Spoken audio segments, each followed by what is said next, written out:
Olá, hoje eu vou falar nesse vídeo sobre o que é ansiedade. As pessoas sempre estão falando que estão ansiosas, estou me sentindo ansioso, eu não estou me sentindo bem, eu estou muito ansioso, mas na verdade o que é ansiedade? Né? Como que eu identifico que eu estou ansioso ou que eu posso chamar isso de ansiedade? Então acho que para a gente poder estar falando da ansiedade, a gente precisa entender a diferença entre uma ansiedade patológica, que é caracterizada como um transtorno, e uma que é a ansiedade, que faz parte da existência humana, faz parte de como a gente vive. Então, de uma certa forma, uma ansiedade que não é patológica, que é uma ansiedade que é natural do ser humano, seria um estado de atenção ou apreensão quando a gente está passando por alguma situação nova, ou alguma situação que a gente tenha dificuldade, ou que a gente não sente que possa estar dominando. Por exemplo, você tem que falar em público para um número grande de pessoas, uma coisa que você não está acostumado a fazer, ou vai participar de algum evento em que você precisa se expor. Então, normalmente, a gente pode entrar num estado de ansiedade, né? De apreensão, num estado de tensão. Isso faz parte de como a gente vive, da natureza humana. O que caracteriza, então, a patologia do transtorno de ansiedade?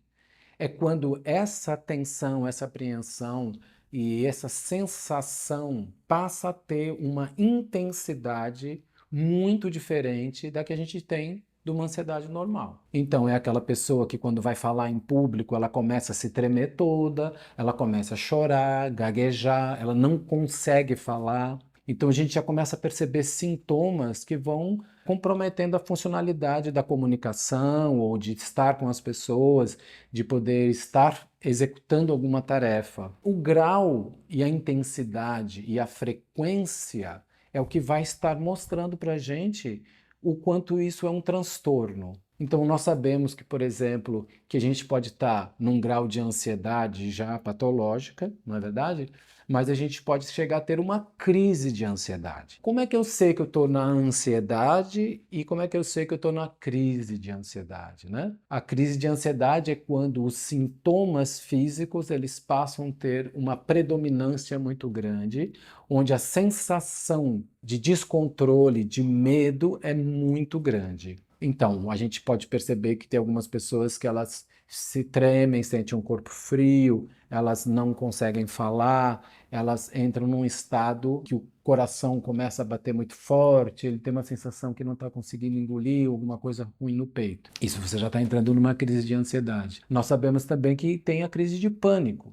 Algumas pessoas podem entrar numa crise de pânico, que é uma continuidade da intensidade de uma crise de ansiedade. Óbvio que quando você entra nessa sensação desse medo tão intenso, você pode passar por uma emoção chamada de terror.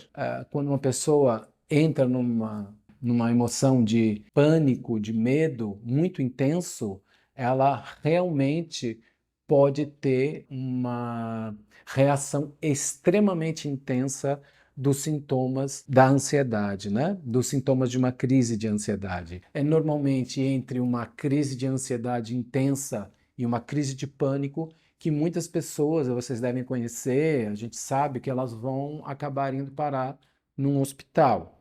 Então, chega no hospital, ou numa UPA, ou numa urgência, num estado de ansiedade muito grande, mas normalmente a pessoa pensa que está tendo algum problema cardíaco ou que vai ter um AVC, uma sensação de desmaio, e essa situação realmente pode levar a pessoa a um desconforto, a um sofrimento imenso. Então, isso é uma situação onde a pessoa não tem mais controle e ela já não tem mais uma vida em que ela esteja plena e onde ela consiga lidar com as questões da vida dela. Então, isso vai trazer uma característica de um transtorno. Segundo o DSM, que é o Manual Diagnóstico Estatístico das Doenças Mentais, eles classificam em 5 tipos de transtornos de ansiedade, que é o transtorno de ansiedade generalizado, o transtorno de pânico, as fobias, o transtorno obsessivo compulsivo e o transtorno de estresse pós-traumático. Esses já são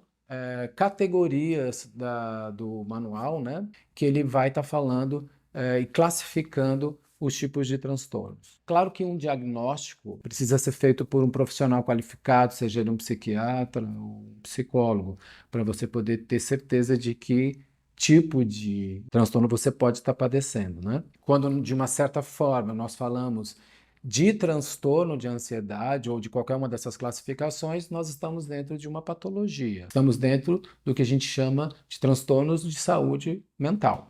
Independente vamos dizer assim, de um diagnóstico, o que a gente tem que começar a entender é que existe um sofrimento psicoemocional imenso quando as pessoas entram dentro do transtorno de ansiedade. Um grande risco também de acabar acontecendo o desenvolvimento de outro tipo de patologia da saúde mental, que é muito comum pessoas ansiosas, não tratadas ou que não fazem um tratamento adequado, acabarem desenvolvendo depressão ou qualquer outro tipo de transtorno. Isso também pode estar acontecendo. Agora, o que é importante estar falando é que a ansiedade ela está ligada a vamos dizer assim, o caldo de cultivo emocional, ou seja, o desencadeante dessa questão da ansiedade, ela está muito ligada a uma sensação de insegurança e medo. Só que a diferença na ansiedade é que esse medo muitas vezes não é uma coisa muito objetiva. Então as pessoas se confundem muito com essas questões da ansiedade porque elas não conseguem identificar que lá no seu íntimo elas estão passando por uma sensação de insegurança e medo, e muitas vezes isso está acontecendo numa certa intensidade que ela não percebe. Às vezes nós estamos um pouco alheios aos nossos sentimentos e a percepção de como nós estamos nos sentindo. Só que o nosso sistema, o nosso organismo, nosso sistema nervoso, ele está percebendo e está captando essas sensações, tanto internas como externas, e ele está fazendo com que você vá entrando nesse quadro de ansiedade. Então, nesse sentido, a gente precisa entender que o medo de algo desconhecido pode trazer todas essas respostas. E isso vamos dizer assim, o maior fator desencadeante do quadro da ansiedade. Esse medo pode acontecer por questões de como nós lidamos com as demandas da vida, né? Como é que eu lido com as situações que se apresentam, seja no trabalho, numa relação afetiva, com a família, ou com as minhas próprias expectativas, né? Porque muitas vezes a gente passa por situações onde a gente tem uma expectativa com a gente mesmo de algumas realizações que às vezes a gente não sente que está conseguindo atingir. Muitas vezes também nós estamos passando por situações concretas, objetivas, né? Que também são fatores desencadeantes da ansiedade, né? Dificuldades nos estudos, ou na faculdade, ou no trabalho, ou com a relação da família, em que você possa estar dentro de uma situação onde você possa estar passando por algum tipo de assédio moral ou relações que não são tão afetivas no sentido saudável, que possam ser relações tóxicas, né? Essas são coisas, são situações reais que podem trazer para a gente um desencadeamento de um quadro de ansiedade. Então, hoje se sabe, e é muito comum aparecer no consultório, pessoas que estão passando por dificuldades de relacionamento, ou com a chefia, ou com o trabalho, ou com exigências muito grandes dentro de uma produção de um trabalho que às vezes os recursos não são suficientes, ou o tempo não é suficiente. Isso tudo pode gerar um estado de estresse muito alto, que pode gerar um quadro de ansiedade também. Isso é para exemplificar que existem situações reais que podem trazer um quadro de ansiedade. O problema é quando a gente está, de novo, dentro de uma situação normal, que é em algum momento do teu processo do trabalho, por exemplo, como eu estava falando, é um desafio que é num momento que exige um pouco mais de você, aí tudo bem. Outra coisa é você estar exposto a um trabalho que constantemente te exige excessivamente, com poucos recursos e com pouca demanda de tempo ou de instrumentos para você realizar o que te exigem. Outra coisa também é como é que se dá essa relação entre as pessoas do seu trabalho. Então, só para finalizar, na questão de que existem questões objetivas do dia a dia que podem nos levar e intensificar um problema de transtorno de ansiedade. Existem questões internas nossas, que como nós lidamos com as situações ou como mentalmente nós vivemos e nós sentimos a nossa relação com a vida e com nós mesmos, que podem nos levar a um quadro de ansiedade. Eu costumo dizer que o nosso cérebro, ele não precisa da realidade para fazer com que você viva algumas coisas e desencadeie, por exemplo, uma crise de ansiedade, né? Não sei se alguém está se identificando com algumas coisas que eu estou falando, mas às vezes muitas pessoas só pensando em questões ameaçadoras ou questões de insegurança que passaram ou que acham que vão passar, acabam desencadeando uma crise de ansiedade. Então, de uma certa forma, vamos dizer assim, o substrato que está por baixo, que traz um quadro de ansiedade, seja ela natural do ser humano, das contingências, e também de uma ansiedade patológica, são múltiplos fatores que envolvem questões internas, questões relacionais da própria vida e as demandas da vida, em que muitas vezes são desumanas. Então, relações desumanas, situações desumanas, trazem para nós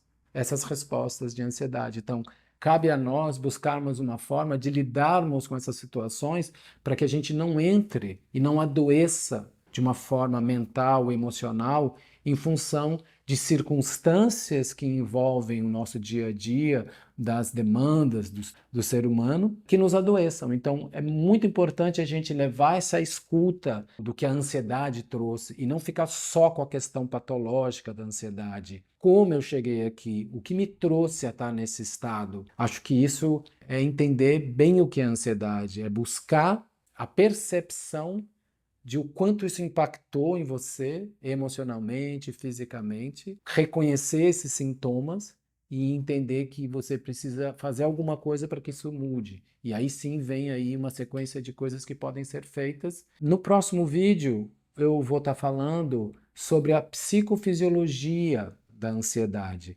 Assim, como que o nosso organismo vive um pouco isso tudo que eu estava falando, né?